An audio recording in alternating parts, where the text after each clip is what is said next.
Friends, કેમ છો બધા? માહિર વેજ કિચનમાં તમારું સ્વાગત છે. ફ્રેન્ડ્સ, આજે હું તમારી જોડે શેર કરવા જઈ રહી છું વરસતા વરસાદમાં ખાવાની મજા પડી જાય તેવા ગ્રીન પટ્ટી ભજીયા.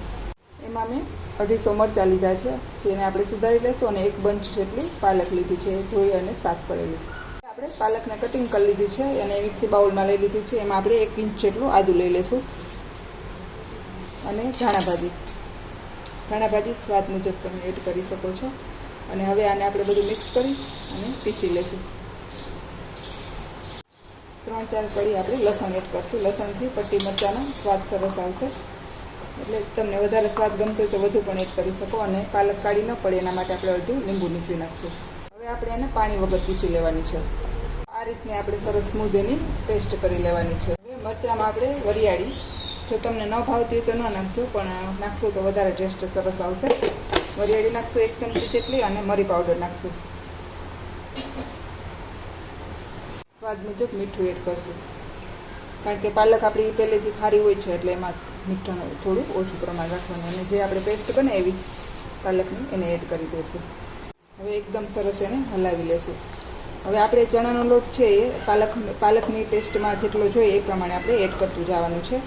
આશરે આપણે 1 કપ જેટલો જોશે, પણ આપણે થોડો થોડો નાખતું જવાનું છે અને મિક્સ કરતું જવાનું છે, કારણ કે આપણે પાલકમાં પાણીનો ઉપયોગ નથી કર્યો, એટલે આ રીતે આપણે ચણાના લોટને વધારે એકારે એડ નથી કરી દેવાનો, ધીમે ધીમે નાખતું જવાનું છે. આ રીતનું એકદમ સરસ થોડો થોડો લોટ નાખી અને આ રીતે આપણે મિશ્રણ રેડી કરી લેવાનું છે. અને તમે જોઈ શકો છો આખા બધા મરચાંમાં સરસ ગ્રીન કોટિંગ થઈ ગયું છે. ગ્રીન મીન્સ પાલકની પ્યુરીવાળું. તો આ રીતે આપણે બધા મરચાંમાં સરસ આવું કોટિંગ થઈ જાય એ રીતે કરી અને એને રેડી કરી રાખી દઈશું. હવે આપણું મિશ્રણ છે એકદમ સરસ રેડી થઈ ગયું છે.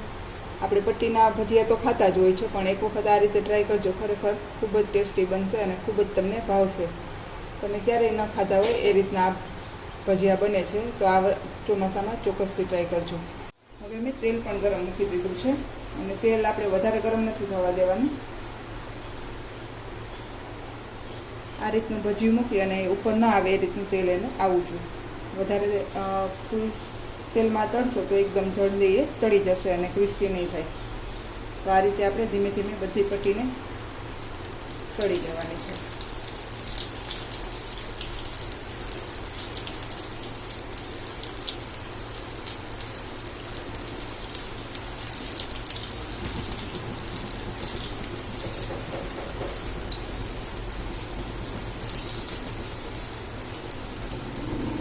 જોઈ શકો છો આપણો ગ્રીન કલર છે એકદમ સરસ એવો ને એવો રહ્યો છે. તો પાલક છે એ તમે પીસો ત્યારે એમાં ચોક્કસથી લીંબુ એડ કરી દેવો. ઉપરથી નાખશો લીંબુ તો આપણે એડ કરવાનું જ હોય છે, પણ જો તમે ઉપરથી એડ કરશો તો થોડાક ડાર્ક કલરના થઈ જશે. અને આ આપણા મરચાં છે એકદમ સરસ ગ્રીને ગ્રીન રહેશે, અને ધીમા તાપે તળશો તો એકદમ ક્રિસ્પી પણ બનશે. તો આ રીતે આપણા બધા પટ્ટીને તળી લેશું. તો આપણા પટ્ટી ભજીયા છે એ તળાઈ અને રેડી થઈ ગયા છે. ઉપરથી આપણે થોડો ચાટ મસાલો સ્પ્રિંકલ કરશું. આ બિલકુલ ઓપ્શનલ છે, પણ આ કરશો તો વધારે સરસ ટેસ્ટ આવશે. એને વઘારેલું દહીં અને સોસથી એની જોડે સર્વ કર્યા છે. જો તમને મારી આ રેસીપી પસંદ આવે તો લાઈક કરજો, શેર કરજો અને સબસ્ક્રાઈબ કરવાનું ભૂલતા નહીં. અને ચોક્કસથી આ રેસીપી બનાવવાની ટ્રાય કરજો. ખરેખર ખૂબ જ ટેસ્ટી એવી બને છે. Thank you. બાય.